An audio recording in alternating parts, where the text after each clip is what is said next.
Zara was 17, the chief's only daughter, and she walked like the grand older thanks for carrying her.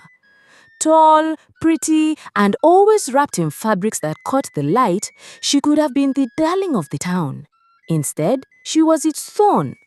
The problem wasn't her face, or her clothes, or even the way she clicked her shiny sandals on the road. The problem was simple. She acted as if greeting people would shorten her life. Every morning, the elders sat under the big mango tree in the square and watched her walk by. They waved, nodded, and smiled kindly, but Zara never greeted them back. She just walked past like nothing happened, as if their greetings didn't matter at all. "Fine child, empty mouth," one old man muttered, twisting his walking stick. "Beauty without manners," another added, and the small circle hummed. Zara's mother, Mrs. Amara, tried gentle reminders. "A greeting opens doors, Zara," she would say while combing Zara's hair for school. "You do not know when you will need the person you pass today." Zara smiled the way people smile at advice they have no intention of keeping. "Mommy, everyone knows me already. If I greet every single person, I'll never reach class."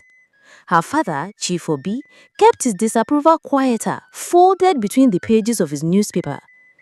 "Our leader's child must be the first to greet," he said one evening, not looking up. "People watch you to decide how to behave." Zara checked her reflection in a window and adjusted her earrings. "People watch me because I'm Zara. They will behave how they want." The village watched indeed. At the market, on the road to the stream, along the school fence. Women balancing basins on their heads shifted aside to let her pass and received a hiss for their trouble. Children playing in the sand paused to wave and got air for an answer. Classmates who said good morning found themselves speaking to Zara's shoulder. On Saturdays, the market was busy and full of life. Fish scales shining, tomatoes stacked high, traders shouting prices. Zara walked through without greeting anyone. She ignored the woman offering roasted plantain, passed the basket seller calling her, and laughed off the tailor who reminded her about her fitting. "Pride will finish this one," a paper seller muttered. The words were not cruel. They were tired. Then one day, Mrs. Kate, the school headmistress, rang the school bell. She stepped forward, her voice carrying over the crowd. "Tomorrow, all senior students must assemble here with your parents. A special visitor is in our village and she wishes to meet you after your exams." A low hum ran through the students like wind through leaves. "Who is she?" someone whispered. "Maybe she's from the government." "No, I hear she's a celebrity." Zara crossed her arms, unimpressed. "Probably some woman who wants to lecture us about studying harder. I have better things to do." But her friend Anita nudged her. "Zara, you can't skip it, oh. The whole senior class has to be there." Zara rolled her eyes. "We will see." The next morning came too quickly. Zara had overslept, she grumbled, dragged her feet and decided to take the bush path shortcut to school to avoid walking with the crowd. Halfway along the path, she saw a woman standing under the shade of a large cashew tree, looking around with an uncertain expression. She was clearly not from the village. Her clothes were modern and stylish, her handbag too new to belong to anyone in the village. She stepped forward with a polite smile. "Good morning, dear. Could you point me toward the main road? I think I took a wrong turn." Zara slowed, glanced at her neat blouse and gold wristwatch, and smirked. "Do I look like Google Maps to you?" The woman blinked, caught between surprise and confusion. I just needed directions." "Then maybe you should ask someone who has time to play tour guide." Zara tilted her chin higher. Without another word, she walked past, her sandals tapping against the damp ground. The woman's eyes followed her for a moment, before she turned and walked in the opposite direction. By the time Zara reached school, she had almost forgotten the exchange. It was just another small encounter she had brushed off.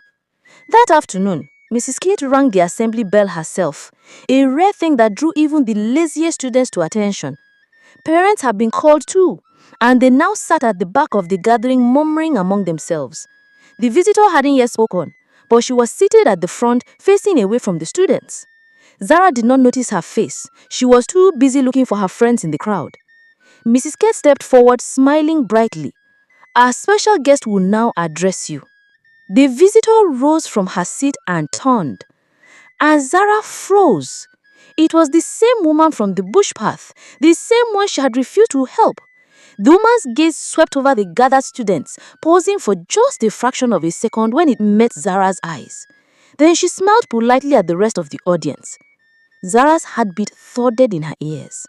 The schoolyard went silent as the visitor stepped forward. She introduced herself with a warm smile. "My name is Mrs. Elaine. I am here to give back to a place that reminds me of where I grew up. After your senior exams, I will sponsor 5 students through university, full scholarships, all expenses paid." The crowd erupted.